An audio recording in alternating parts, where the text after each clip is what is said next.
Migas e migos, sobreviventes dos tempos pré-algorítmicos. Esse é o Niilismo Miguxo. Bora de Nietzsche para a gente tentar ultrapassar essa condição humano demasiado humana que já vem com a gente desde os primórdios mesmo da humanidade. E a gente tende a ter uma ideia de que há uma evolução, né, com os avanços tecnológicos que a gente foi capaz de implementar, né, globalmente no planeta Terra, mas o quanto de avanço tecnológico a gente de fato implementou no pensamento, né? É uma crítica que Nietzsche já inicia, já sente na pele lá no século XIX, mas que não só ele, 200 anos antes, o Spinoza, no século XVII, também sentiu isso, e muitos outros, se a gente for caminhando um pouco mais para trás. Mas são pensamentos que ficam meio que perdidos como pontos, assim, em alguns momentos específicos da história, e que não, de fato, chegam ao pensamento dominante, né? Porque sempre há um jogo de forças na natureza, e não é diferente na nossa relação humana, e nesse jogo de forças, o poder tirânico imperial é o que está ganhando, né? A gente vê claramente, dominando os territórios, os outros grupos humanos, dizimando mesmo, né, qualquer outra forma de estar no mundo para impor essa forma única que seria esse ser humano diligente, esse ser humano que é um bom escravo do poder imperial e, de alguma maneira, cria ali algum tipo de ressentimento, uma crítica, uma luta aparente, mas que parece que nunca chega a nada. Então, essa mesma sensação que a gente tem hoje dessa humanidade que poderia muito bem ser dizimada por um meteoro, porque a natureza poderia, enfim, seguir em paz, sem essa praga que é a humanidade, né? Essa sensação que a gente compartilha mesmo, ainda mais hoje em dia que a gente sabe de todos os colapsos ambientais que a gente está vivendo, né? E essa angústia que causa na gente pela incapacidade da gente fazer algo como uma parte tão pequena em relação ao todo que cada indivíduo é, mas de maneira análoga, esses pensadores dos outros séculos que vieram antes da gente sentiram também na pele a ganância humana, a vaidade, essas pequenas disputas, essas briguinhas, né? Essa polarização mesmo, de um certo medo que paira, parece, né? Um medo de subsistir, de sobreviver. Parece que a gente está numa selva constante, né? E precisa estar brigando, criando questões que não precisariam de fato existir. E o que Nietzsche capta nessa linha evolutiva, né, que a gente chama da história humana, é uma constância dessa forma de se relacionar com o outro, com os territórios, com os outros animais, consigo próprio também. Como que o ser humano, que é esse bicho tão sensível, né, com essa percepção tão aguçada, o bicho que mais consegue compreender tudo o que se passa ao seu redor e conseguir manipular os elementos ao seu redor, como que esse bicho, então, chega onde está, aparentemente sem de fato ultrapassar questões muito simples, né? Ele continua nesse embate constante com o outro, consigo mesmo. E o que a gente pode depreender disso é que esse poder imperialista que assola a Terra inteira, praticamente hoje, no nosso tempo, ele não só domina o planeta Terra, os animais e os territórios, mas ele, sobretudo, domina a subjetividade humana. É como se o poder despótico imperialista também tivesse no nosso corpo, o nosso corpo como um dos territórios que esse poder ataca, assola, marca mesmo a ferro e fogo como seu próprio território. O que seriam as subjetividades humanas se não esse triunfo do poder imperialista sobre nossos corpos humanos que vem à Terra, como uma forma de conseguir comandar a si mesmo, né? Como se fosse uma lei que comanda a si própria e instaura essas normas de convivência social, né? A gente sempre que faz a crítica não pode entrar nessa dualidade, né? De colocar essa crítica como se a gente precisasse apagar isso da Terra e criar algo do zero. A gente tem também a tendência de fazer a crítica dentro da lógica dialética, do sim ou não, do nós contra eles, e a crítica da filosofia da diferença, ela quer entrar no nível mais molecular, mais granular, para, ao invés da gente ficar nesses dois polos, né, dessa coisa que é mesmo odiosa que a gente vive hoje, a gente entrar nas moléculas mesmo, né, do que se passa nesse campo de forças.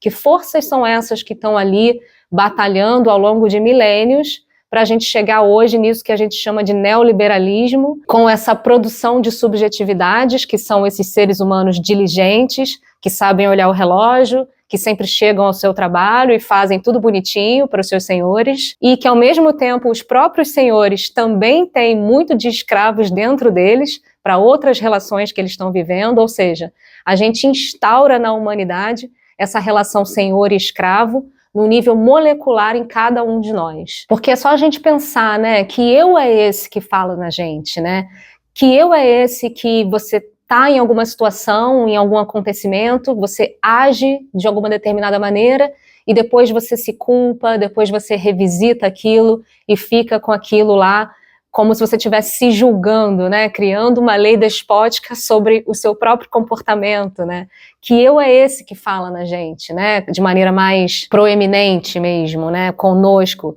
e também nas nossas relações, né, que eu é esse que se impõe, que se coloca para falar em determinada situação e não em outra, de uma determinada forma e não de outra. O Spinoza falou isso em uma das suas obras, lá no século XVII, que por que a gente sabe o que é bom para a gente quer o que é bom pra gente, mas a gente sempre acaba fazendo diferente, a gente sempre acaba fazendo algo que depois a gente se julga e fica, né, sem entender por que a gente não tem controle, né, desse império sobre o império que seria a consciência, né, da gente. Então, que linguagem é essa que a gente usa, né? Que palavras são essas que a gente seleciona? Que desejos são esses? Que medos são esses, né? Onde que a nossa vida se expande, se alegra quando acontece, né? Quando se coloca? E onde que a nossa vida se contrai, se reprime? Onde a gente sente que a vida em nós se diminui em determinados acontecimentos, né?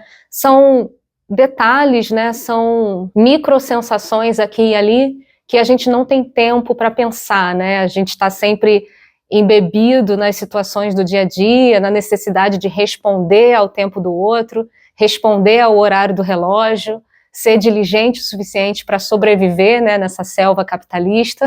E da mesma maneira que a gente não tem tanto tempo para dedicar a isso hoje, o Nietzsche também falou que na época que ele estava escrevendo, né, suas obras lá na Alemanha, ele teve muito feedback negativo lá dos próprios alemães, seus conterrâneos, porque falavam que não havia tempo na Alemanha para pensar as questões que Nietzsche estava escrevendo sobre. Tanto ele quanto Spinoza vivem nesse período de início da Revolução Industrial, né? Então já começa essa produção de subjetividades que a gente hoje tem na Terra. A gente não para pensar, mas esse ser humano diligente, que olha o relógio, que sabe a hora de trabalhar, que sofre porque precisa trabalhar de segunda a sexta, ele não sempre existiu. A gente não sempre viveu dessa forma, né? Durante muito tempo, nessas brigas que aconteceram na Europa, na Idade Média, durante, inclusive, a conquistação do território aqui no Brasil, quando eles dizimaram a maior parte dos ameríndios que viviam aqui, houve uma marcação mesmo de corpos. Houve a caça às bruxas, que todo mundo sabe que aconteceu. Teve, assim, uma propaganda maciça mesmo, com distribuição de panfletos nas pequenas comunidades para falar sobre magia negra, sobre medo, sobre tenha medo do seu vizinho, né? Coisas do tipo. Então, tem toda uma história de briga mesmo, de combate entre esse poder que se quer totalitário, né? Esse poder estatal que começa a aparecer com a intenção de domínio mesmo sobre o território da Terra, que ao mesmo tempo vem dominar os corpos, né? Porque o capitalismo não funciona sem os seres humanos, né? Não dá para dizimar os seres humanos e seguir o capitalismo, né? É preciso que o nosso trabalho esteja a serviço, né, da acumulação. É preciso que haja corpos dóceis, domesticados, para servir bem sempre a algum senhor, né, o que esteja aí na vez, e assim essa máquina girar, né? Nietzsche chama isso no Zaratustra, para quem leu, de o cão de fogo, né? O cão de fogo seria esse estado, esse poder estatal, né? Que é como se fosse um animal mesmo, que consome a terra, né? Consome as pessoas, né? De uma maneira ressentida, odiosa, né? Sempre vindo de um lugar de medo, de ódio, de um combate, assim, que basta um mínimo de pensamento para a gente sentir mesmo que não faz o menor sentido, né? Como se a gente estivesse servindo a um animal odioso que a própria humanidade criou, né? Por quê, cara? O que é isso, né? Então, o que acontece na gente como seres humanos, né, lidando com esse cão de fogo na Terra que a gente foi moldando ao longo da passagem do tempo, é uma espécie de amálgama, assim, né? Como se a gente consolidasse essa ideia de uma subjetividade na gente, que então fosse capaz de coexistir, né? Porque a gente chega na Terra e essa é a ordem que está dada, né? É assim que funciona. Ou você aprende ou você fica fora do sistema. Todo mundo conhece a frase: manda quem pode, obedece quem tem juízo.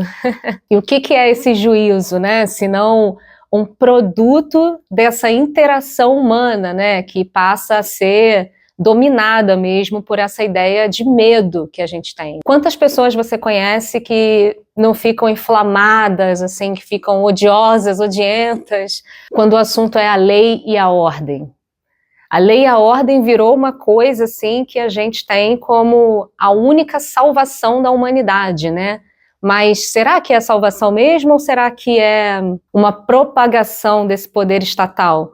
Porque foi ele que começou com essa ideia de lei e ordem. Quem lê Foucault e já entrou em contato com alguma coisa da sua obra, teve ali uma noção, né, uma sensação do que foi o início dessa ideia de lei e ordem, né, aplicada a nós, seres humanos comuns, né, nós que não somos parte desse Estado, desse cão de fogo na Terra. Para ficar no exemplo da caça às bruxas, quando aconteceu uma campanha publicitária mesmo, né, nas pequenas comunidades, os caras chegavam com um panfleto falando sobre magia negra, sobre coisas que eles inventavam, inclusive colocando alguns desenhos de rituais de outros grupos, de outros povos que eles estavam dominando, né, na África, no Brasil, por aí vai, para dizer que qualquer outra forma de cultura, de expressão, de grupalidade, era uma coisa demoníaca, né, era uma coisa que está invocando aí uma morte, algo do tipo. E eles iam associando esses rituais de outros grupos a pestes, a doenças, a secas, a coisas que de fato aconteciam lá no território europeu.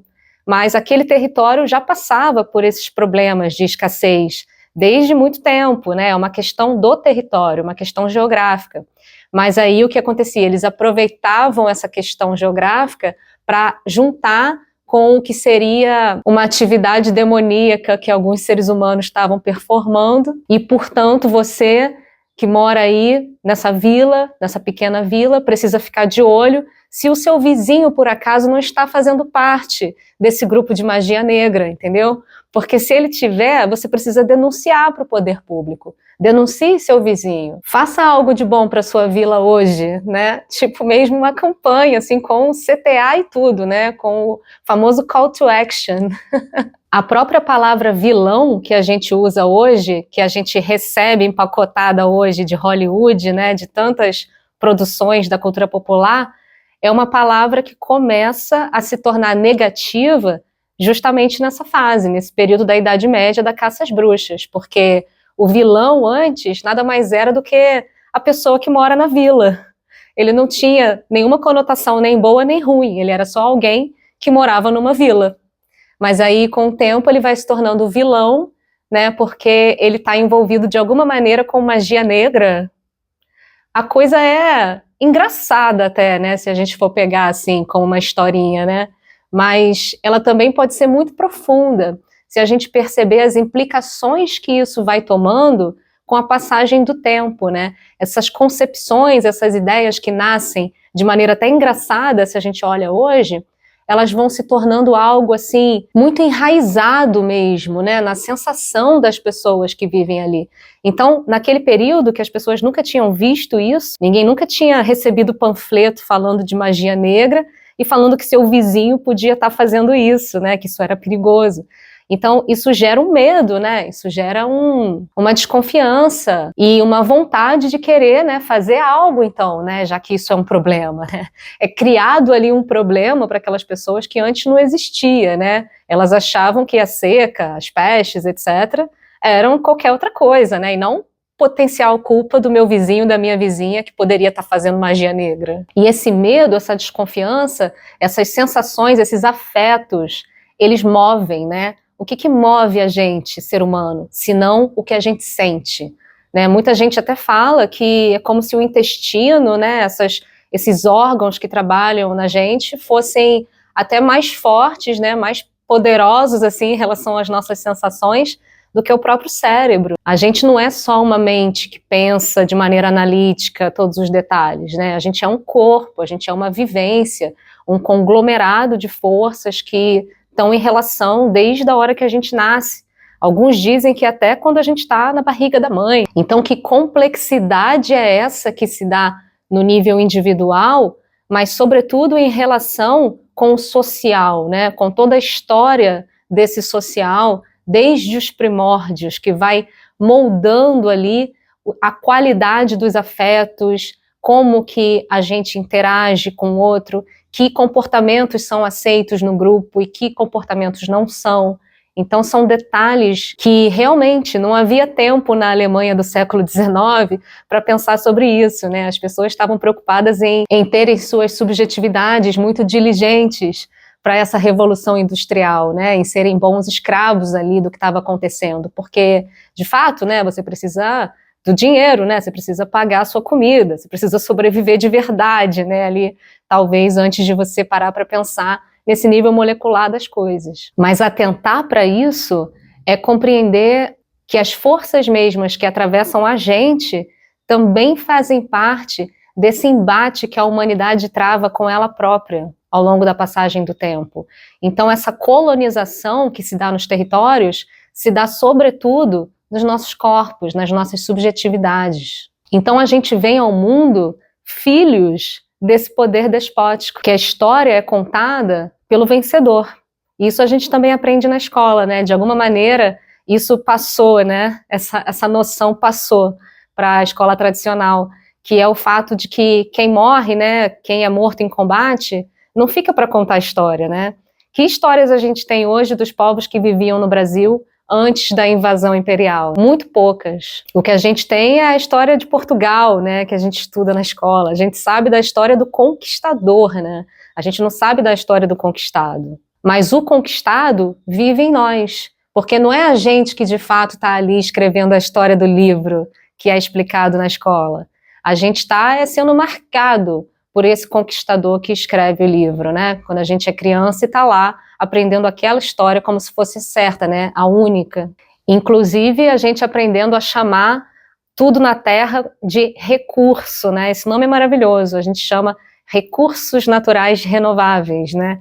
Coloca esse nome composto, com essa cara pomposa, para falar nada mais, nada menos de como que esse poder imperial está comendo a Terra, né? Literalmente, né? Destruindo tudo.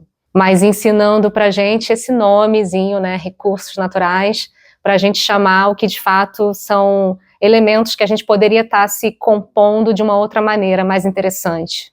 De alguma maneira é como se a gente estivesse vivendo numa Matrix mesmo, na coisa do filme Matrix. Só que a gente não está sendo consumido por um poder alienígena. A gente está como sendo consumido por um poder despótico mesmo, né? Que faz parte da história natural da humanidade no planeta Terra, com essa monocultura, né, que é instaurada na gente, no nosso corpo, através da passagem do tempo e também em nós, desde crianças. E essa é uma sensação que Nietzsche compartilha também, à sua maneira, que é essa ideia do círculo vicioso, que é como se a gente vivesse sempre numa repetição de determinados comportamentos, de determinadas relações, mas de maneira viciosa, né? A gente nunca sai, parece, de um loop, quase. Como se a gente estivesse preso numa coisa imaginária, assim, na forma de enxergar a realidade, né? Um delírio mesmo, sem ser capaz de quebrar isso, né? Sem conseguir entrar num círculo virtuoso, né? Que é quando a gente começa a criar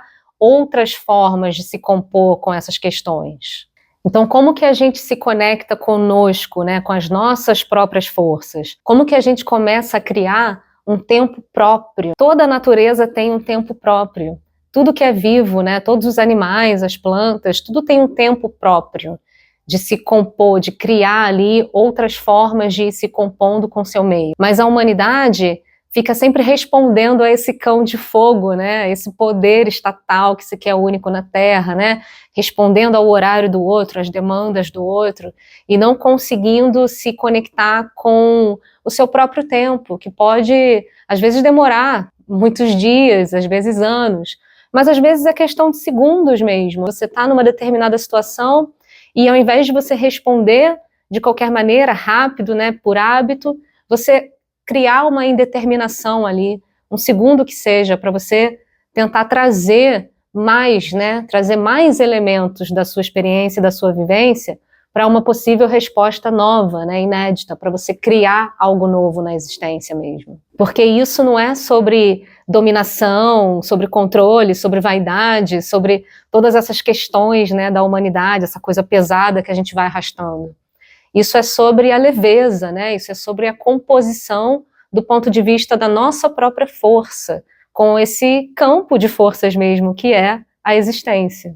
Então, ainda que a gente seja marcado, né, por essa ideia de que a gente tem que ser alguma coisa, né? O que você vai ser quando crescer, né? Você tem que ser um rosto, né? Você tem que ser um selo de aprovação, né, da sociedade para você subsistir, né? O básico. O mínimo parece que é isso, né? Você escolheu o seu avatar para jogar esse jogo, né, que te é imposto, incluindo aí esses avatares políticos, né, esquerda e direita, essa polarização constante, essa coisa que mobiliza mesmo os nossos afetos mais intensos, né, que a gente não tem nem palavras às vezes para colocar. Isso tudo é uma forma muito útil a esse poder despótico, a esse cão de fogo que Nietzsche fala. É muito útil a gente ser quase como pescado, assim, né? Parece que a gente é pescado por esse cão de fogo através dos nossos afetos, dessas sensações que nos movem de verdade e deixa a gente preso nesses falsos problemas que ele coloca pra gente, esses falsos medos que são instaurados na gente, esses falsos limites que seriam como se a partir de um determinado limite a gente caísse num nada, num abismo, né? Tivesse uma vertigem ali. É criado para a gente mesmo uma separação, como se houvesse apenas um território que a gente pudesse habitar como humanidade e algo a partir disso. Por exemplo, a gente pode pegar essa ideia de leis, né, que inflama tantas pessoas. É como se o mundo não tivesse leis, então, né, se a moral não existisse, a humanidade iria viver aquele purge, né? Todo mundo ia se matar, ia ser aquela noite de desgraça total, ia ser o apocalipse na Terra. É mais uma vez a dualidade a serviço, né? Muito bem, obrigada. Dessa manutenção, né, das coisas como estão. O Nietzsche mesmo falou, né, na época que estava ali iniciando essa questão do socialismo como uma possível saída, né, ao capitalismo, e ele fala algo do tipo de: ué, mas vocês pretendem fazer uma revolução com essas subjetividades? Porque o que adianta você entrar no mesmo jogo que já está ali colocado na mesa, né, por um poder que está há tanto tempo na Terra? A saída desse jogo dualista é a gente se conectar conosco, não é a gente se conectar com uma teoria, com uma nova verdade, então, que iria se sobrepor a essa verdade que é o poder imperial. Não, pelo contrário. Por isso que se chama filosofia da diferença. É para a gente se conectar conosco, né, com a diferença que nós somos, que nós podemos ser, sobretudo. Porque a criação da existência está aí a todo tempo. Tudo está se criando. Por mais que a gente seja capaz de olhar para trás e entender cada etapa do que se passou para chegar a ser como é hoje, isso não quer dizer que o futuro estaria de alguma maneira planejado, da mesma maneira que a gente consegue olhar para trás. Não, o que está para frente está para ser criado a todo tempo. E tudo que a gente faz nas micro-interações com o outro, e sobretudo com a gente, são novas criações que a gente traz ao mundo, no nível molecular. Mas não é no nível molecular que o universo veio a ser do tamanho que ele é? O professor Fugante costuma comentar essa ideia de que o melhor valor que o capitalismo produz não é o capital, não é o dinheiro em si, são as subjetividades, são esses eus, né? Esse eu que sou eu, esse eu que é você, essa coisa do papel social, né, de alguma maneira, que é esse eu diligente, né, esse eu escravo mesmo, de alguma maneira, né? Mesmo que seja num nível ali muito granular, muito sutil, mas de alguma maneira a gente está completamente a serviço desse poder estatal, desse cão de fogo. E ultrapassar isso parece, de alguma maneira, algo perigoso, algo proibido, algo que pode levar a gente a algum tipo de decadência. Mas está aí um belo medo para ser propagado, de maneira que esse poder possa continuar sobre a Terra da forma que está. E para a gente fazer a mudança, não adianta a gente ficar pensando numa super revolução que vai vir e modificar tudo que existe de uma hora para outra. A mudança vem no micro, no detalhe, vem na nuance, na sutileza. Se a Alemanha do século XIX não tinha tempo para Nietzsche, talvez o Brasil do século XXI tenha um pouco de tempo, porque do lado de cá foi o nosso território que foi invadido de uma maneira muito agressiva, destruindo muitas outras formas de compor com a vida que a gente hoje percebe a importância. A gente tem essa floresta amazônica que não está aqui à toa, que está aqui por conta do trabalho de muita gente que viveu antes da gente, e talvez pelo fato da gente ter no nosso próprio sangue um pouco dessa atividade guerreira que foi empenhada aqui nesse território que a gente vive, talvez a gente tenha um pouco mais de abertura para se conectar com o que Nietzsche trouxe, que é uma grande aversão mesmo à humanidade, que é uma grande vontade de que venha o meteoro, mas Nietzsche, em vez de pedir que viesse algo de fora, né, que viesse salvar, ele foi tentar entender como que de dentro para fora a gente cria um movimento de superação dessa condição humana na gente, que nada mais é do que uma imposição de um poder imperial que domina o nosso corpo desde que a gente nasce, e que não é culpa dos nossos pais, nem culpa da escola, não é exatamente uma culpa de alguém, né? Também isso a gente tem que superar. É só um movimento natural de tudo. Então, começar a entender as coisas como movimentos naturais é dar a mão a Nietzsche, é dar a mão a Spinoza, é ir junto com esse pensamento que vai no detalhe da diferença, que quer entender a genealogia mesmo de tudo que se passa, para que a gente comece a atuar no nível molecular em nós mesmos. Não querendo uma mudança brusca amanhã, mas querendo uma pequena mudança hoje, querendo algo que possa modificar para que eu seja mais forte hoje, para que a minha vida se expanda hoje, ao invés de se manter contraída, sempre apequenada em relação a essas demandas que vêm de fora. Então esse eu, que é quase confundido com um cargo, né, com uma medalha na sociedade, esse eu precisa talvez sair um pouco de cena, precisa talvez parar de se inflamar tanto com as questões que vêm de fora, impostas a gente pelos noticiários, né? Toda semana tem algo novo para estressar esse eu. E que outros eus a gente pode encontrar quando a gente inicia uma criação de outros tempos para se compor com essas atividades que estão aí borbulhando o tempo inteiro. É por aí que vai o niilismo miguxo, na direção sempre da criação, da expansão da vida em nós, da nossa capacidade de se compor, não só conosco, mas também entre nós e entre tudo que há, com as outras espécies, com os outros animais, as espécies companheiras, de uma maneira sustentável, que seja capaz de recolocar todos os problemas que chegam, sempre do nosso próprio ponto de vista, porque isso é o funcionamento mesmo da natureza. A gente tem que literalmente se desconectar dessa ideia de um ser humano que estaria fora, acima da natureza, para a gente encontrar essa força que está na gente também, que é muito maior, que é o círculo virtuoso, que é quando a gente se utiliza do que a gente tem, não para se manter nesse vício, nesse círculo vicioso da negação, da culpa, da falta, do ressentimento, mas a gente ultrapassa, a gente aprende a criar trampolins para a gente criar outras maneiras de se efetuar, fazendo aí esse círculo virtuoso que é a própria existência da natureza inteira. Então vamos com Nietzsche e seus amigos, e vamos também entre nós aqui, viventes, vivos agora, fazer a diferença, criar a existência como uma obra de arte.